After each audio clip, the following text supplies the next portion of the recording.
So, good morning once again, everyone. We are lucky enough, we are privileged, nay honoured, to be with Sam once again this morning. And obviously, as well, it goes without saying, Nish. So, Sam, how are we doing this morning? Yeah, really good. Thank you. And good morning, Nish. Good morning, Michael. How are you both? Yeah, good. Thanks. Good. Yeah, really well. Really well. Been. I thought I wasn't going to get to see you live. Be able to interact with you live, until next week. So I'm really happy actually we have this opportunity. I know, and we only interact via PE. So hopefully today you get to see what we do when we do a little bit of maths. Nice. Well, I have to be honest. I genuinely do like watching other people's sessions as well, because obviously that's how we learn. Mimicking is the one way in which we can improve, can't we? Of course, and I've seen a little bit of Gary Orbin as well as Action Jackson. Yeah. And some fantastic stuff that all the other people are doing. Actually, it's great to watch, although it's difficult at this time. And I hope there's no knocks at the door. If there is, it's just my 3-year-old son trying to get in. Oh, don't worry about it. I had my two children, Lola and Jarvie, finish the day yesterday with me. They kind of walk. They walk in and you think that there's no point trying to push them out like some kind of strange news interview. Come in, sit down, because as with all of us, my office, my house is not my office. So yeah. I cannot expect my children to not run around and play and enjoy their house. So of course, just quickly, how hilarious is that clip? I love that. And wasn't it interesting as well? Yeah, and again, exactly. But it was the whole where people were, and also sliding towards people suggesting that his wife was also his cleaner, which then led to certain conversations, isn't it, about representation and gender and prejudice, essentially. Yeah, I just warn you now that my son won't be dragged out by his ankles. Anyways, so what is the focus today, Sam? Yeah, today we're going to do a mix of two subjects. Actually, we're going to do a little bit of substitution as well as some circle and some circle theorem, because I know we missed quite a chunk on Wednesday, so there's quite a lot to do as always today. Amazing, thank you. So I'll leave it with you. Just let me know when you want me to switch your presentation, and then please. Brilliant, thank you very much. So as I just said, we're going to try and go through some substitution as well as circle and circle theorem, but we'll start off with a recap. So yeah, Michael, if you can share my screen. Of course. And as you can see on the screen, we're looking at recapping transformations that we spoke about on Wednesday this week. So we looked at reflection, translation, rotation, and enlargement. So, of course, reflection, we're looking to flip it in the mirror line. So we've got the y-axis and the x-axis, and then you draw your mirror line that you're given in the question, and then you just completely flip the shape, and it's drawn at the same size as the original shape. If we look at translation, we spoke about vectors. So the top number in the vector, for this example here, you've got 11. That decides whether it goes left or right, depending on whether the number is positive or negative. Of course, if it's a negative number, we go left, and if it's a positive number, we go right. So here the pink shape has moved 11 to the right, 6 up, because the bottom number, again, if it's positive, we go up. If it's negative, we go down. In terms of rotation, you'll be needing to describe whether it's an anti-clockwise or clockwise rotation, and around what is the center point. So, for example, the center point is simply where you put your pencil on the translation paper, tracing paper, and then you rotate that shape, whether it's 90 degrees, 180, or 270 degrees, clockwise or anti-clockwise. And then finally, enlargement. So we spoke about scale factors, and you can increase the shape of the size or decrease the shape of the size depending on its scale factor. And then, of course, again, to find the center of enlargement for the shapes, you just join the corners of the two shapes you're given, and then eventually, once you've joined all the corners together, as you can see in this example here, all the lines will cross at the same point, and that is the center of origin. So that's transformations. Today we're going to look at circles, in particular area and circumference. We're going to fly through that, reminding ourselves of the radius and the diameter, etc. And then we'll move on to stuff that's found on the crossover of foundation high paper, which is the properties of a circle. and eventually going on to the circle theorems. And we've got a couple of circle theorems to do today. But we are going to start off with substitution, which we missed out on Wednesday. So just a couple of examples. So I've got 8 here, but we won't go through all of them. Remember, substitution is simply substituting. Change a letter for a number. And of course, when we've got in algebraic notation, you've got 4k. When a number and a letter are together, that's simply multiply. So here, nice and simple, we're just going to swap the k for the 7. And because it's multiply, that's 4 times 7. And then plus 3 is 31. And a couple of examples. P, we're going to swap for 3. And they're together, so it's multiply. 9 times 3 is 27. Add 15, of course, gives us 42. And one more, we swap the x for the 2. 5 times 2, subtract 3, gives us 7. Now, in reverse, we've got the answers there on the screen. And if I can share my, brilliant, if I can share that with you, what we're going to do now is just actually work out in reverse how to find out what x is. So we've got the answer to the actual question, but that doesn't necessarily that doesn't tell us that k equals 7. So of course, algebraic notation and one-step equations. Here we're going to look to try and get all the letters on one side of the equal sign. So we know that that's the question. How do we know what k is? Well, of course, there's a couple of ways in which we can do this. The first thing I'd like to do is just get rid of the plus 3. So how can we get that to 0? Because in effect, 4k plus 0 is the same as just saying 4k. So how can I get that to 0? Well, I could subtract 3. So if I've taken 3 away from this side, of course, I've got to take away 3 from this side, which would now give me equals 28.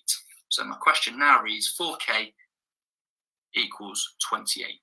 And of course, if 4 Kit Kats equals 28p, which would be very cheap nowadays, then of course 1 Kit Kat, we're going to divide it by 4, and that gives us 7.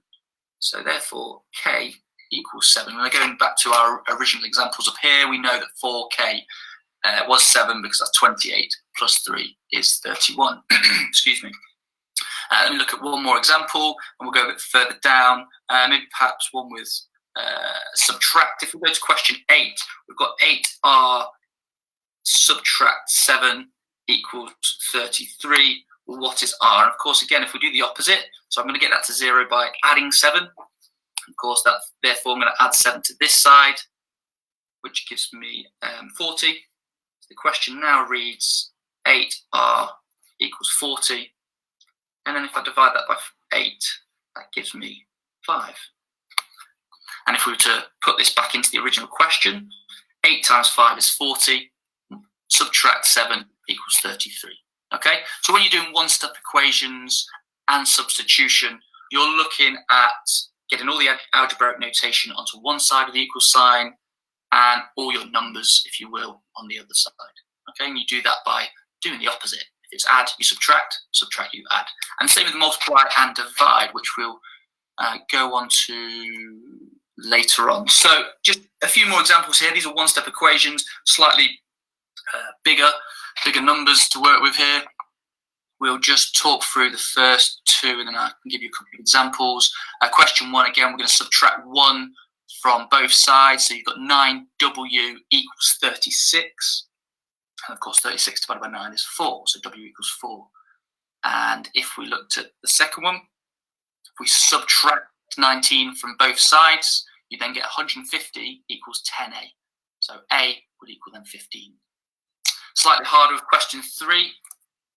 And we'll do this one for you, or alongside the question here. So you've got 15z subtract 9 equals negative 144. So again, it's a negative. It's subtracting by 9, so therefore we're going to add 9 to both sides. And 144 add 9, of course, is negative 135. And then divide that by 15. Well, 135 divided by 15 is 8. And therefore it's a negative. So we would have negative 8. It's not 8, it's 9. Apologies. It's negative 9, of course it is. So z equals And question 4, finally, 19 subtract 18k equals 154. So therefore, if we add 19 to 154, we get 170. Sorry, we're going to subtract 19 from 154. I'll get it right in a second. There we go. So if we said 154, subtract by 19, which equals 135. And therefore, negative 18k equals 135. To work out what k equals, then we're just going to divide 135 by negative 18, which gives us negative 7.5. So remember, you're going to do the opposite to each side. If it says add, then you subtract. And then to find out what k is, you just divide k by the answer. All right, so that's substitution and one-step equations as well. Now, you've got quite a big number here at the bottom. That is pi. Pi, as we know it, and in terms of your GCSEs, you need to know 3.14. So you just need to know it's 2 decimal places. You don't need to know any further beyond that. But 3.14 or just the symbol pi as well. So you will be asked to answer questions in terms of pi. So just recognise what it is they're actually asking for in the question. If it's a non-calculator paper, they will ask you to answer the question in terms of pi. So therefore, you do radius squared and then just put the pi symbol. If it's a calculator paper, then of course they're going to ask you to round it perhaps to a certain amount of decimal places or give you a full calculation. Now, in terms of circumference, we know that the circumference is the outside of a circle. So your perimeter in your square, circumference is the length all the way around the circle. And in terms of the area, that's obviously the inside of that circle. For the area, you need to know the radius, which goes from one side of the circle all the way into the center and stops halfway. And then the diameter goes all the way across the center point of the circle. So to find out the radius, just to remind you, pi r squared. So pi times radius times radius. And for the for the circumference, you should just do pi times diameter. So a couple of examples. We'll just do 1 or 2.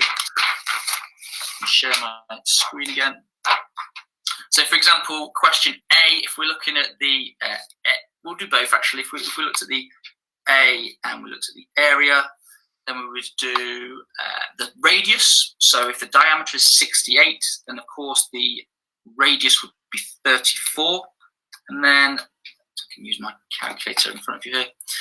So if we looked at pi r squared, or 34 squared is 1,156. That's the r squared part done. And then we're going to times it by 3.14, which gives us the area of 3629.84. And the only other way we could look at doing it is if we said, again, it's 34 squared. And then if we times it by pi, which on your calculator, just press shift and 10x if you're using a Casio Scientific calculator. And if you see the difference in the numbers, they're very, very similar. And in your GCSEs, whether you're using 3.14 or you use the pi button, they would allow both answers. Okay, of course, the difference is because 3.14 stops. So in effect, after the second decimal point, it's 3.14000, whereas actually we know pi is 3.1415, etc.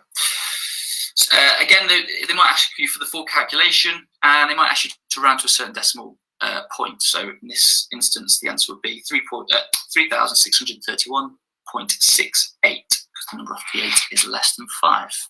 Right, so that's the area of question A. If we looked at the circumference, then we're just going to do the diameter times pi. And again, I've used 3.14 as pi.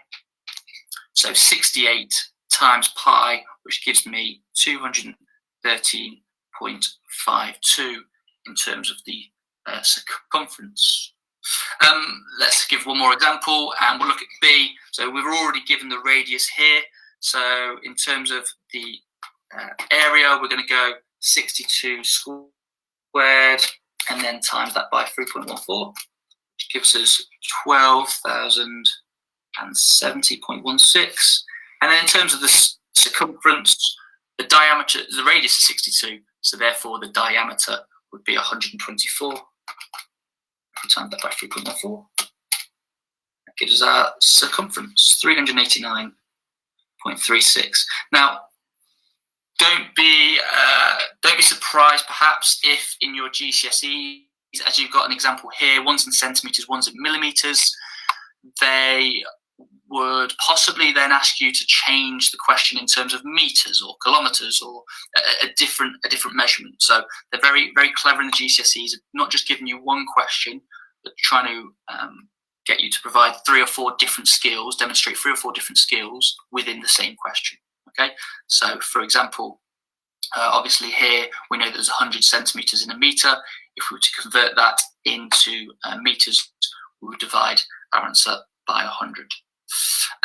Okay, so we're going to go on to a couple of GCSE style questions here on our screen. And again, I'm just going to see if I can move that down a little bit so we can see my screen as well. So the one at the top gives you a square, but it says the diagram shows, and sorry, these questions are past paper questions. So I took these from the last 3 or 4 years of GCSE papers. So the original question at the top was for 2 marks, and it says the diagram shows a circle of radius 7 inside the square. So the first thing I know about this square is the radius is 7. Of course, the diameter all the way would be 14. So if it's a square, of course, I know that if one side's 14, the other side's 14, so I can do 14 squared to give me 196. So straight away I know that the area of the square is 196. Now it wants me to work out the shaded area. So of course I'm going to subtract the circle from the square, and that will leave me with the shaded area. Now in terms of the circle, we know the radius is 7. We know 7 squared is 49, and 49 times by pi would give me 153.86. So to find out the shaded area, I'm just going to finish off that sum, which would give me 42.14, and that would be the shaded area of that shape. Okay, over on the left-hand side, you've got a wheel with a diameter of 0.7 meters, and it says work out the circumference of that circle. Well, we know if it's 0.7, again, we're just going to do 0.7 multiplied by pi, which for the point of this question, 3.14 times 0.7. For the point of this question, I'm just going to round it to 22, and you'll see why in a short while. So if we go on to B, which leads on from A, it says work out the number of complete turns when the wheel travels 1.6 kilometers or 1,600 meters. It might be easier if I quickly convert that into meters. And you must show your working. So we know that if it's 1,600 meters, and we want to know how many complete turns it does, but if the circumference is 22, then I simply then do 1,600 divided by 22. And I should share my calculator with you. So 1,600 meters divided by 22 meters in terms of the circumference of the circle, the circumference of the wheel, then that will give me 72.72 reoccurring. So therefore, obviously, you can't do 72.7. It's not a whole turn. There's going to be 72 complete turns of the wheel in 1.6 kilometers. Okay, let's move on now to circles that are in fact, before we finish, actually, I want to go on to properties. So I know I've got a minute or 2 left. So I just want to quickly run through these properties of circles before we go on to quarter circles next week and semicircles, hemispheres, etc. So just to remind you of the different parts and properties of circles, you've obviously got the center of the circle, the circumference that we spoke about. That's, of course, the line that goes all the way around the circle. You've got the diameter, which is the line that goes all the way through the center part of the circle. The arc, which is part of the circumference of the circle. That's just part of the circumference. It obviously doesn't go all the way across. And you've got the radius, which we said goes halfway across the circle, and the chord, which goes just through from one perpendicular line of the circle. And then you've got a segment as well, which is an area enclosed by a chord and an arc. And there's one more, a sector, which is an area enclosed by two lines and the arc, and a tangent, which is a straight line which touches the edge of the circle. And I think they are all the properties of the circles. And just for the last 10 seconds, here's a question for you. On a circle, which of these is always longer than the diameter? Of course, this would be circumference.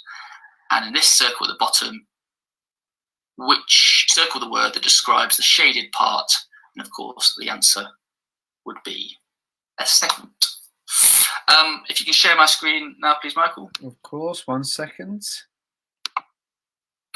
There you are. So, again, I run out of time. I must ramble on sometimes. We've gone through circles. We've looked at, really briefly, we looked at properties, but you must remember those 6 properties of circles. So we spoke about sectors, chords, segments, arcs, radius, diameters. You must remember those words for your GCSE test. But most importantly, area, circumference. Make sure you use pi and round it to 2 decimal places. I hope you enjoyed today's lesson. I'll see you on Monday for some more detailed circles, and we'll look at circle theorems on the higher paper.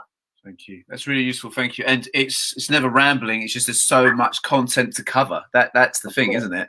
Well, you're looking at this topic, and it's at least 2 years that you want to spend sort of going through all these different GCSE topics, and you have 20 minutes to get as much information in as possible. But I'm sure the viewers, and I hope the viewers at home sort of feel like it's worthwhile, and they're getting some really useful content.